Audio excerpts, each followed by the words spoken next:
Welcome to are voice. నేను మీ వాత్సల్య.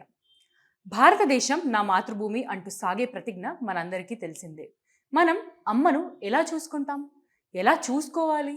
నవమాసాలు మోసి ప్రాణాలకు తెగించి జన్మనిచ్చి పాలిచ్చి అన్నం పెట్టి మనం పెద్దవాళ్లమై ఎవరి కాళ్ళ మీద వారు నిలబడే వరకు కంటి చూపుతోనే కాపాడే అమ్మ త్యాగాలను వర్ణించడం ఎవ్వరికీ సాధ్యం కాదు. ఎంతమంది వర్ణించినప్పటికీ ఆ త్యాగానికి అది తక్కువే. అమ్మ త్యాగాలను కొలిచే సాధనాలు ఈ భూమి మీద లేవు, ఇక ముందు కూడా రావు. అదే అమ్మ గొప్పతనం. అందుకే అమ్మను ఎలా చూసుకుంటామో ఆమె రుణం ఎలా తీరుతుందో ఎవరికి వారే ఆలోచించుకోవాలి. అలా చూసుకున్నప్పుడు మనిషి జన్మకు సార్థకత కలుగుతుంది.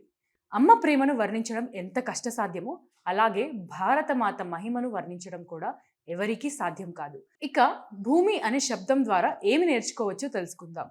భూమి మనిషికి మొదటి గురువు అనే చెప్పవచ్చు. మనం కూడా అంటాం కదా, భూమాతకు ఉన్నంత సహనం ఉండాలని. పంటలు పండించడానికి తనను త్రవ్విన, గుచ్చిన, హింసించిన, తనపై ఎంతో భారాలు బరువులు పడవేసిన ఆ తల్లి కోపించదు. భూమిపై ఉన్న నదులు పర్వతాలు కూడా మన మంచినే కోరుతాయి. అనేక రకాలైన ఖనిజ సంపద అందిస్తుంది. ఆ నేల తల్లి మనం పెట్టే ఇబ్బందులను భరించటమే కాకుండా పంటలు పండించి ఇచ్చి మనుషులు బ్రతకడానికి సహాయపడుతుంది. ఆ విధంగా భూమి అనే శబ్దం పలికినప్పుడు విన్నప్పుడు వెంటనే గుర్తుకు వచ్చేది ఆ తల్లి సహనం, క్షమాగుణం. అయితే భారతదేశం నా మాతృభూమి, ఈ వాక్యంలో మనం తెలుసుకోవలసిన ఇంకొక విశేషం ఉంది. భారతదేశంలో భా అనే అక్షరానికి అర్థం ప్రకాశము. ప్రకాశం అంటే వెలుతురు. వెలుతురు జ్ఞానానికి సంకేతం. ఈ భావంతో భారతదేశాన్ని చూసినట్లయితే ఏ ప్రదేశం అయితే నిరంతరం జ్ఞానంతో నిండి ఉంటుందో ఆ ప్రదేశమే భారతదేశం. అణువణువున జ్ఞాన తరంగాలు ప్రవహిస్తూ ఉండే పవిత్ర ప్రదేశం మన దేశం. ఇంతకీ ఏంటా జ్ఞానం అనే సందేహం మనందరికీ కలుగుతుంది. జ్ఞానం అంటే ప్రత్యక్షంగా తెలుసుకోదగినది. ఎక్కడైతే మనిషి పరిపూర్ణమైన మానవుడిగా ఎదుగుతాడో ఆ జ్ఞానముతో నిండిన ప్రదేశం మన మాతృదేశం. అందుకే పుట్టుకతోనే వెలుగులో జీవించే అవకాశం, అదృష్టం మన భారతీయులకు దొరికింది. అది అంతా మన మట్టి మహిమే. అయితే భారతదేశంలో పుట్టడం కేవలం మన అదృష్టం అనుకోవచ్చు, లేదా అదృష్టవంతులకు మాత్రమే ఇక్కడ పుట్టే అవకాశం దొరుకుతుందని అనుకోవచ్చు.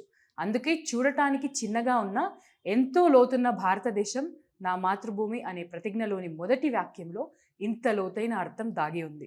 ప్రతిరోజు అడుగుతున్నాను, మళ్ళీ ఈరోజు కూడా అడుగుతున్నాను. ఆర్థికంగా మన ఛానల్ని నిలబెట్టే బాధ్యత కూడా మీ అందరి మీదే ఉంది. మన ఛానల్ రెవెన్యూ చాలా చాలా చాలా తక్కువ. ఒక ఆఫీస్ లేదు, మనది అనే ఎక్విప్మెంట్ లేదు, అంతా రెంట్ బేస్ మీద. ఆఫీస్ అయితే రెంట్ బేస్ మీద కూడా లేదు. వాటన్నిటిని నిర్మించాలి అనే ఒక ఆలోచనతో అడుగులు ముందుకేస్తున్నాం. ప్రజల గొంతును ప్రభుత్వానికి అందించే ఒక వారధిలాగా పనిచేస్తూ వాస్తవాలని, ముఖ్యంగా జాతీయవాదాన్ని జనంలోకి తీసుకెళ్లాలనే ఉద్దేశంతోనే ఈ ఛానల్ స్టార్ట్ చేశాను. స్టార్ట్ చేసినప్పటి నుంచి మీ అందరూ ఆదరిస్తున్నారు కాబట్టి ముందుకెళ్తున్నాను. ఆర్థికంగా కూడా దయచేసి సపోర్ట్ చేయండి. సపోర్ట్ చేయాలి అనుకునే వాళ్ళు సబ్స్క్రిప్షన్ పక్కనే జాయిన్ అనే ఆప్షన్ ఉంటుంది. 1 to 5 లెవెల్స్ ఉంటాయి. ఏదో ఒక లెవెల్లో సపోర్ట్ చేయొచ్చు, లేదా స్క్రీన్ మీద గూగుల్ పే, ఫోన్పేతో పాటు అకౌంట్ డీటెయిల్స్ కూడా ఉంటాయి. అలా అయినా సపోర్ట్ చేయొచ్చు. అండ్ ఎంతోమంది వ్యాపారవేత్తలు మన ఛానల్ని చూస్తూ ఉంటారు.